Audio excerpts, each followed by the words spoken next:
17 महीने तक 5 ट्रांसजेंडर, जिन्हें हिजड़ा कहते हैं, किन्नर कहते हैं, उन लोगों ने बिताया 2000 कैदियों के बीच।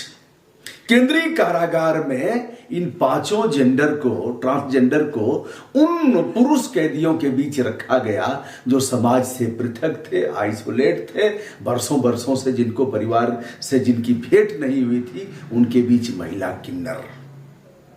हुआ क्या, कैसा बर्ताव हुआ उनके साथ, जान करके आपकी रूह कांप जाएगी।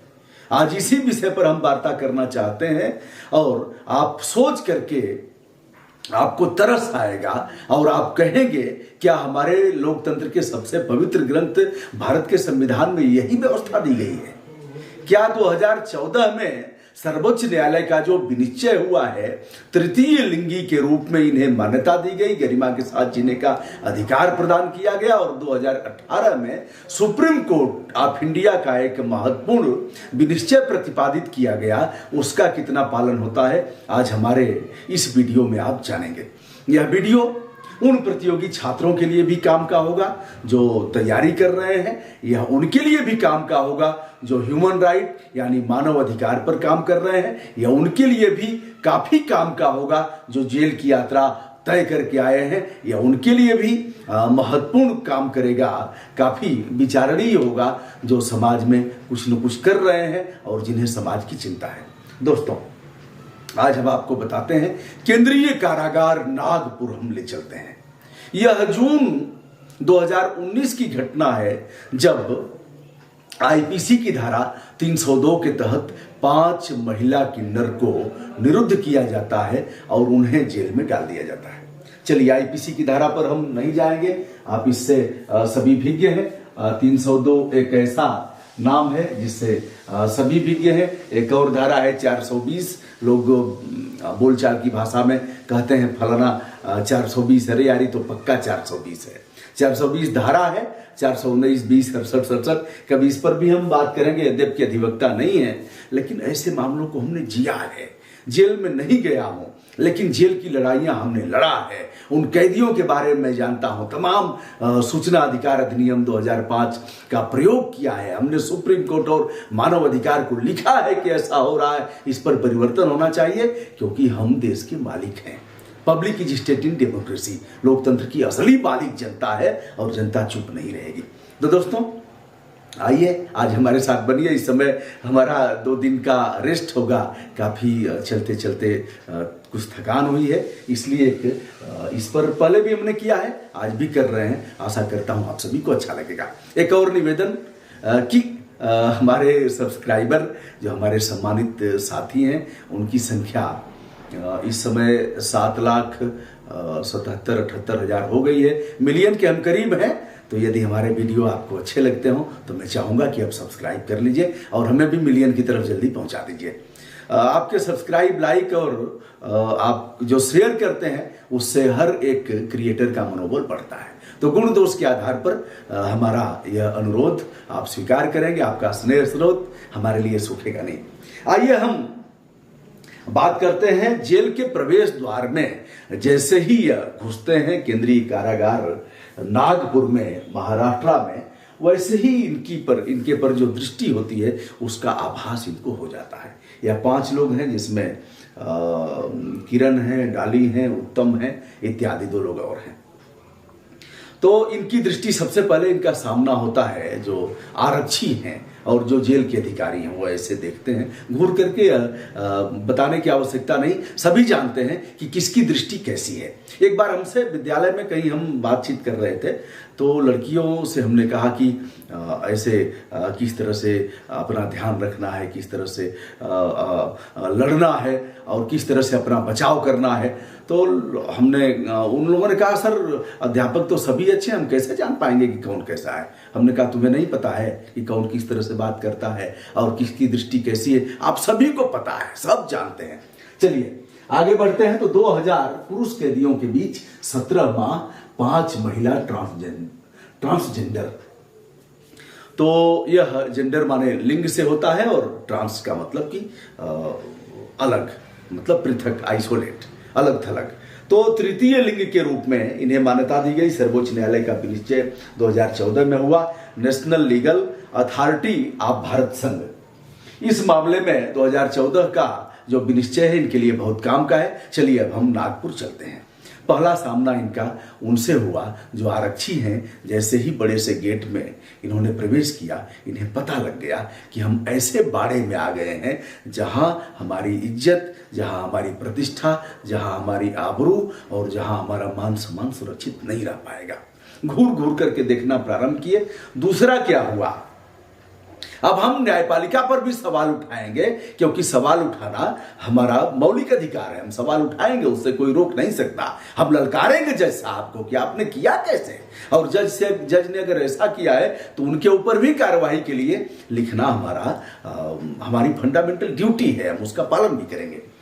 चलिए कारागार में प्रवेश करते हैं। अब 2014 में, जैसा कि हमने बताया, national legal authority of Bharat संघ के मामले में यह अभिनिर्धारित किया गया कि इन्हें तृतीय लिंग के रूप में मान्यता प्रदान की गई है और इन्हें भी संपूर्ण सम्मान के साथ समाज में जीने का अधिकार है। इनके साथ कोई भेदभाव नहीं किया जाएगा। इस विनिश्चय पर हम अलग से कोई वीडियो करेंगे। अब हम चलते हैं, कारागार के भीतर प्रवेश करते हैं और 2000 पुरुष कैदियों के बीच, जिसकी श्रेणियां हैं। एक तो दोष सिद्ध कैदी हैं,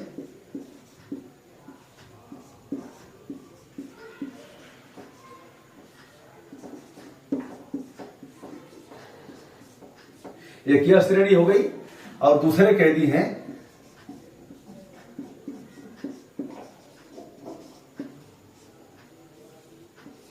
विचाराधीन कैदी,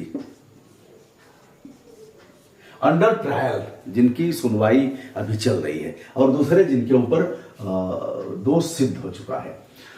तो दोनों कैदियों की संख्या लगभग 2000 के बीच है और 2000 के बीच 5 महिला ट्रांसजेंडर। अब इनकी भी श्रेणियां हैं, जिनके में महिलाओं जैसे गुण विकसित हों, लगे कि बोलचाल की भाषा और चलने से और जो भी इनका हाव भाव है उसके अनुसार यदि यह दिखते हैं तो इन्हें महिला ट्रांसजेंडर कहा जाएगा। और दूसरे, लेकिन वह महिला है नहीं, महिला के अंग विकसित नहीं है, महिला ट्रांसजेंडर।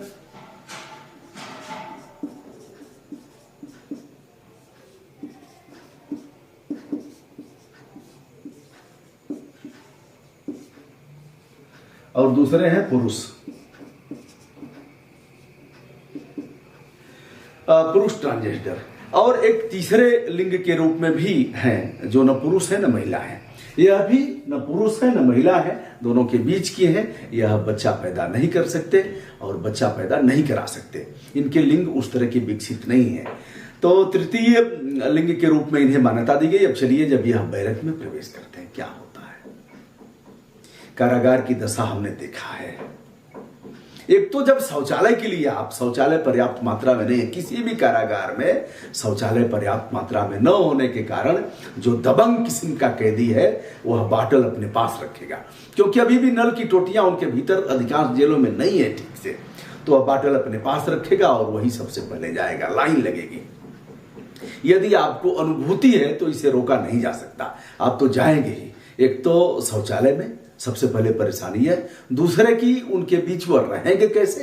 अब क्या होता है, शुरू होता है दूसरा विषय, जो अगला विषय है। जब स्नान के लिए जाते हैं तो स्नान के लिए खुले में जाना है, कहीं कोई स्नानागार नहीं है, तो वहां इनको अब समस्या होती कहाँ है। इनको एक अलग से रूम में रख दिया जाता था, रात को दिन भर ऐसे रहते थे। इन्होंने मांग किया कि हमें महिला कैदियों के बीच रखा जाए, क्योंकि हम महिला ट्रांसजेंडर हैं और उनके साथ हम कोई इस तरह की हम दुर्व्यवहार इस तरह का नहीं करेंगे। लेकिन बात नहीं मानी गई। जेल अधीक्षक ने कहा कि इस तरह का कोई नियम नहीं है, हम नहीं कर सकते। लॉकडाउन का समय था और यह जून में जाते हैं, जून में 9 जून 2019 को जाते हैं, 17 महीने तक रहते हैं। बाद में इन लोगों ने जो पत्र लिखा तो वह लॉकडाउन में उसको दबा दिया गया। जब यह 17 महीने का जो कार्यकाल होता है, लॉकडाउन में इनकी बात नहीं सुनी जाती है। और एक पेटिका होती है, उस पेटिका में पत्र डाले जाते हैं और जज साहब ही उसे देखते हैं। जज साहब के सामने खोला जाएगा और विशेष रूप से लॉकडाउन के समय की बात इन लोगों ने किया है। अब चलिए हम बताते हैं दोस्तों कि महिला ट्रांसजेंडर लगातार पत्र लिखते हैं और पत्र को अधीक्षक के सामने ही फाड़ करके फेंक दिया जाता है। सबसे बड़ा जो अधिकारी होता है वो जेल अधीक्षक होता है, उसके बाद जेलर होते हैं, जेलर के बाद डिप्टी जेलर होते हैं, तत्पश्चात फिर ये आरक्षी और प्रधान आरक्षी ये लोग होते हैं जेल में, यही है। तो होता क्या है कि पहला काम कि जब जेल के आरक्षी जाते हैं तो इनके साथ यौन शोषण करते हैं। दूसरा यौन शोषण करते हैं जो दोष सिद्ध कैदी हैं, और तीसरा यौन शोषण करते हैं जिनका प्रचलन में है, जिनके मामले अभी सुनवाई में है, जो अभी दोष सिद्ध नहीं हो पाए हैं, अंडर ट्रायल जिनका चल रहा है। तो 2000 के बीच अगर मान लिया जाए कि 1500 साधु हो, 1500 से कोई मतलब नहीं हो, तो भी 500 ऐसे लोगों से सामना हुआ है जिनको ये झेल नहीं पाएंगे।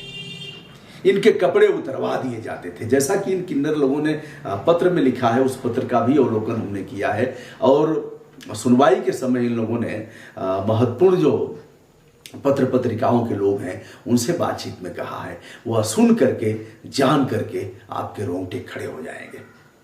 अब यह भी बताया गया कि हमारे कपड़े उतरवा दिए जाते थे, हम अपने कपड़े अपने सुविधा अनुसार नहीं पहन पाते थे और हमें वही सफेद नेकर दे दिया जाता था और कमीज दी जाती थी जिसे हम पहनते थे।